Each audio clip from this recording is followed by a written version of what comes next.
This Dharma talk is on what we call the Subtle Tyrant, about how the ego disguises itself. It's a Zen Dharma on what we might call the last illusion. In the Zen tradition, the deepest illusions are often not ones we struggle with openly. They're not the desires that we recognise as desires, the anger that we admit to, or even the fears we feel tightening our chest. These illusions can be seen and worked with. But Zen teachings warn us that the most dangerous illusion, these are the ones that are far more subtler. They whisper with extraordinary gentleness. And they say, "You have finally transcended me." This is the ego's most delicate deception, the belief in the absence of the ego. Now, I know it seems paradoxical that the ego could claim its own eradication. Yet this is exactly how the ego survives and how it thrives. Because ego does not always arrive with bravado, arrive with superiority or drama. Often it sinks beneath our conscious awareness and it reappears. It reappears disguised as humility or awakening or maybe even spiritual maturity. It's a shapeshifter. And spiritual pride is the most refined of its disguises. So, to understand how this happens, I guess we should really clarify what Zen means by ego. Unlike Western philosophy or Western psychology, which sees the ego as a functional sense of identity, Zen sees the ego as simply as ongoing activity, the construct of the centre of what we call I, the I that experiences the world as though everything were happening to it or for it. The ego is not a thing. It's a habit of thought, a process of clinging, and a process of identification. It arises through grasping of the things that we desire, resisting the things that we fear, and constantly narrating our lives as the story of a separate self.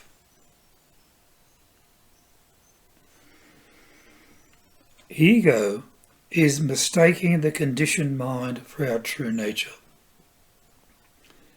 Because ego is not a fixed identity. It cannot be defeated by force. When confronted, it shifts shape. When challenged, it adapts. When ignored, it pretends to disappear. It's sort of like steam. It fills whatever space awareness does not illuminate. One of the classic warnings in Zen says, when ego cannot be superior in worldly matters, it becomes superior in spiritual matters. This one truth describes the entire danger of the spiritual path.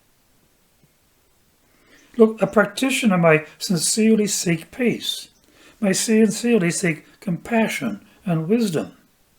They may meditate for years, chant diligently, and practice generously with a full heart.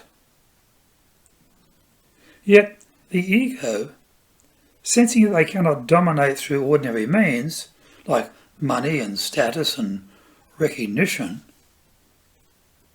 it quietly slips into spiritual identity. And then suddenly, spiritual practice becomes a new territory for the ego to inhabit, to claim, to defend.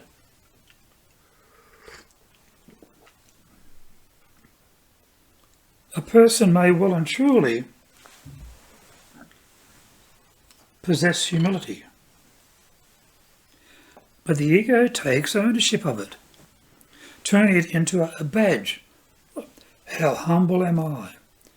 A person may cultivate stillness, and the ego whispers, see how peaceful you are compared to others. A person may experience deep insight, and then the ego immediately interprets it as, at last, enlightenment is near.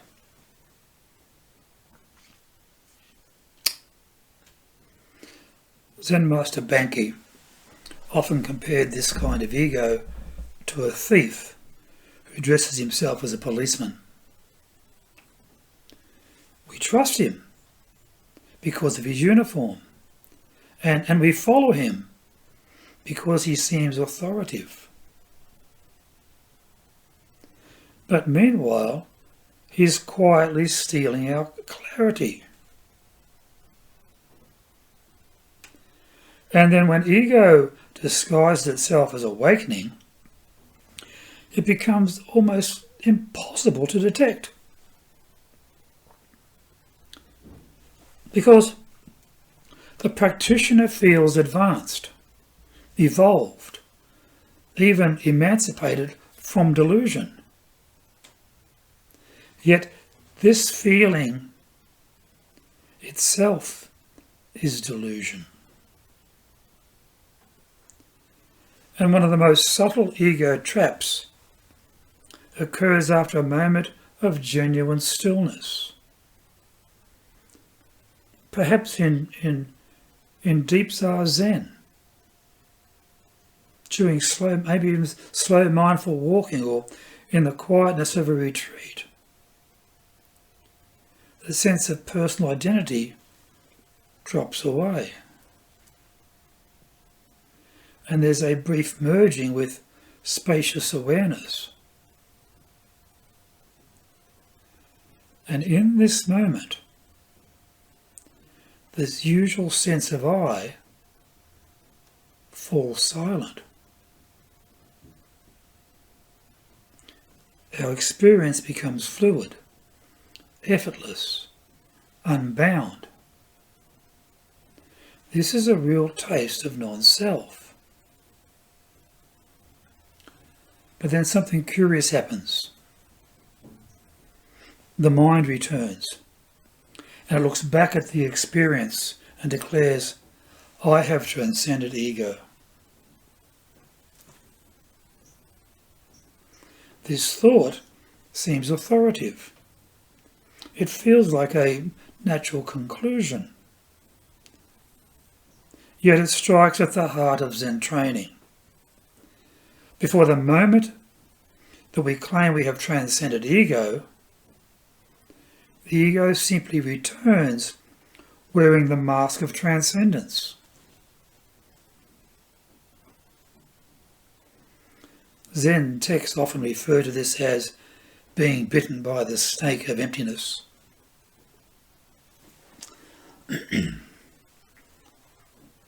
One experiences emptiness, and rather than dissolving ego, the ego incorporates the experience and starts to claim ownership of it.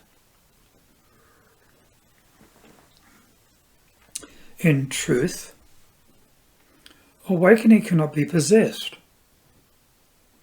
because the moment one grasps it, the moment one names it, the moment one identifies with it, the deeper illusion forms. The illusion that one has reached the end. True awakening is not something the self acquires. It's the disappearance of the belief of a separate self. And when a practitioner claims enlightenment, that claim alone reveals that the self has not been transcended. Only ego takes pride in the death of ego. Let me say that again. Only ego takes pride in the death of ego. And spiritual identity is one of the ego's most seductive disguises. A person may maintain an impeccable meditation schedule. They may speak softly, behave kindly, perform rituals with precision, and they might even be admired by their Sangha. Yet internally, there may be a quiet sense of specialness, of the struggle, but I am beyond such things. This subtle superiority is ego, not enlightenment. And it's one of the last great illusions. So even humility can be co-opted. A person may present as modest and claiming no special achievements, avoiding attention, but inwardly they may feel saintly for their modesty. And Zen calls this the ego of humility. This is a particularly refined obstruction.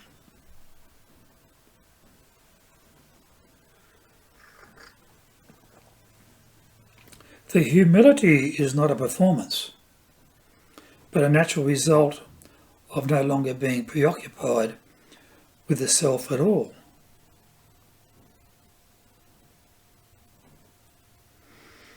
Another form of ego arises when practitioners use Dharma teachings to reinforce their sense of spiritual superiority.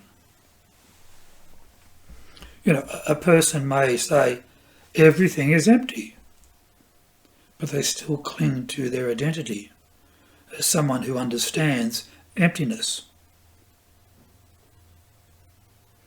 Another may say, I am detached, but they take pride in their detachment. Another may speak of compassion, yet feel superior in their compassion.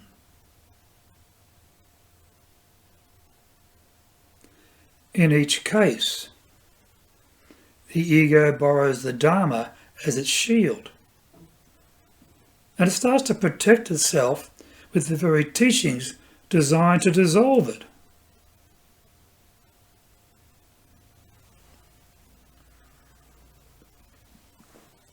The Zen tradition,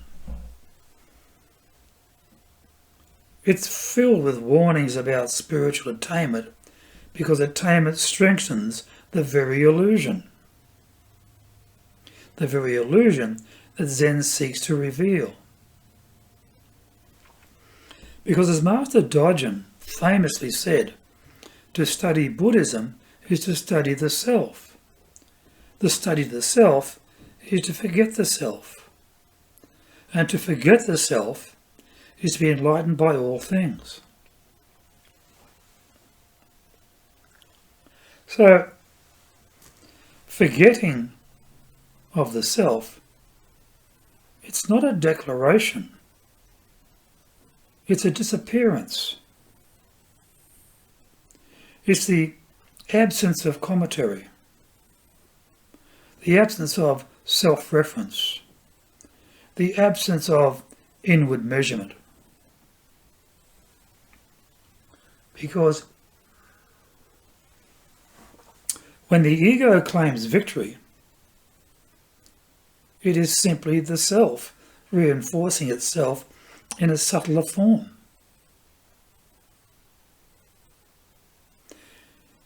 Every genuine spiritual experience can become traps if they are interpreted through ego. A practitioner may have a moment of control, a glimpse into the nature of non-self. Yet, if they hold tightly to this experience and interpret it as proof of attainment, or compare themselves to others because of it, they simply create a deeper layer of delusion than before.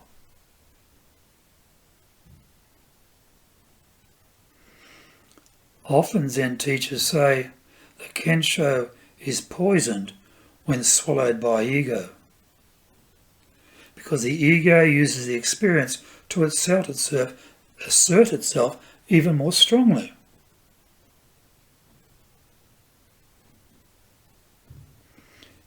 I have seen what happens, or I've seen what others have not seen. I've had a true experience of non-self. And this true experience of non-self, it cannot be owned, because the self that would own it was not present when the experience occurred.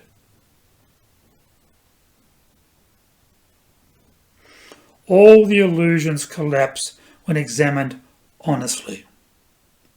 But the illusions around ego require extraordinary honesty, extraordinary vigilance and humility. Some practitioners believe ego has vanished because they feel extraordinarily peaceful for long periods of time. Yet a calm ego is still ego. Others treat their insights like possessions. Others hide behind their spiritual roles, teacher, priest, senior student, believing these roles protect them from the vulnerability of self-examination. But Zen reminds us that roles are not identities. A Zen priest can be full of ego. A novice monk can be free of it.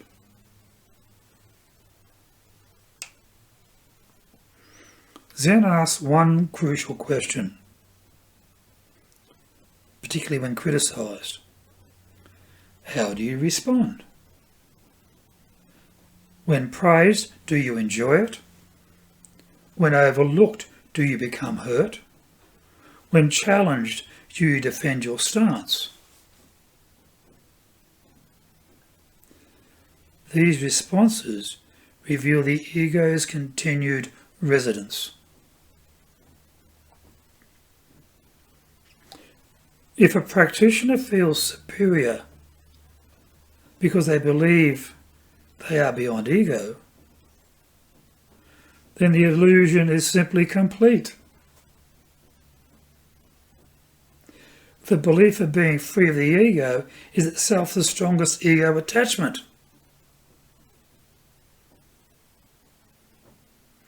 Now look, Zen does not ask us to destroy the ego. The ego cannot be eliminated through force, or through discipline, or effort, because it's not a real entity. It's a pattern, a habit of misinterpretation or misperception. So the solution is not eradication, but rather illumination. Because the ego dissolves the moment it is seen clearly. When one recognizes that thoughts arise on their own, emotions ebb and flow without a controller, and the sense of me is simply a byproduct of a conditioned process, then the grip of the ego begins to soften. Nothing dramatic happens. There is no inner explosion. Instead, something becomes transparent. Life continues as before. But without the old burden of self-importance, it continues. So awakening in Zen is not about ego death. It's about seeing that the ego was never solid to begin with. The personality remains, preferences remain, emotions remain, but they no longer point back to a centre called I. They move freely. They move freely like clouds across the sky. The practitioner laughs, the practitioner cries, loves, teaches, works and rests, but does so without attachment to an identity. The self becomes functional rather than existential,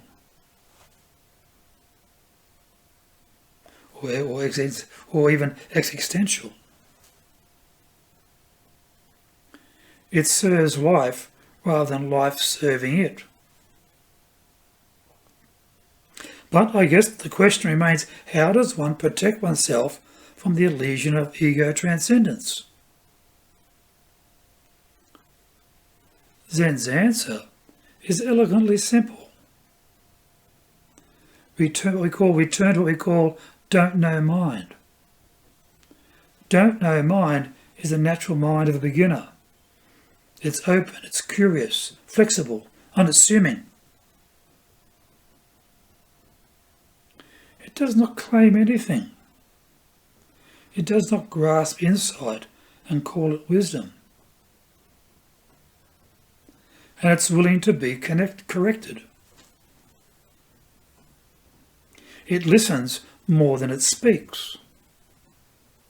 It allows itself to be surprised. And it lives without the burden of spiritual identity.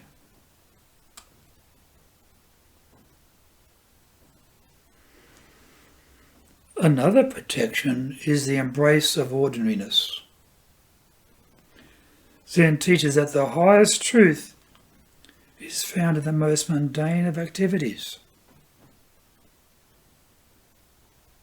And when the practitioner stops trying to be spiritual and simply lives, then peeling potatoes, sweeping the veranda, making a cup of tea, feeding the birds, then spiritual ego has nowhere to hide. Because ordinary mind is free of the desire to appear enlightened. It is content with the way things are.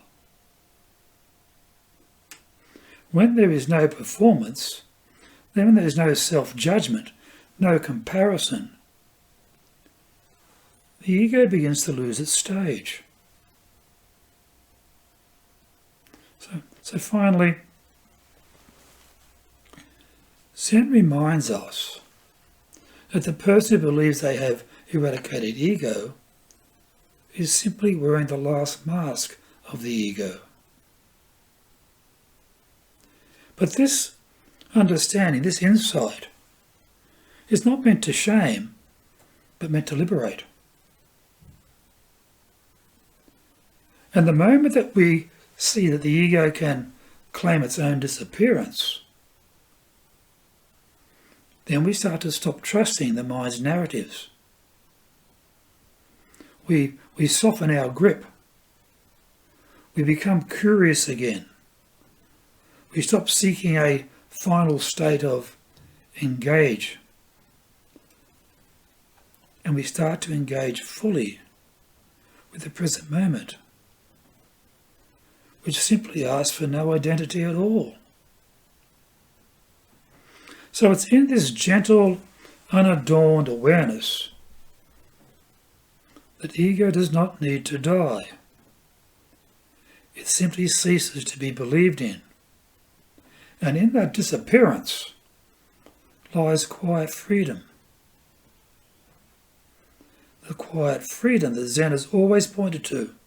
Not dramatic, not lofty, but perfectly ordinary. Like a bird landing on a fence, or simply a kettle coming to the boil. Simplicity.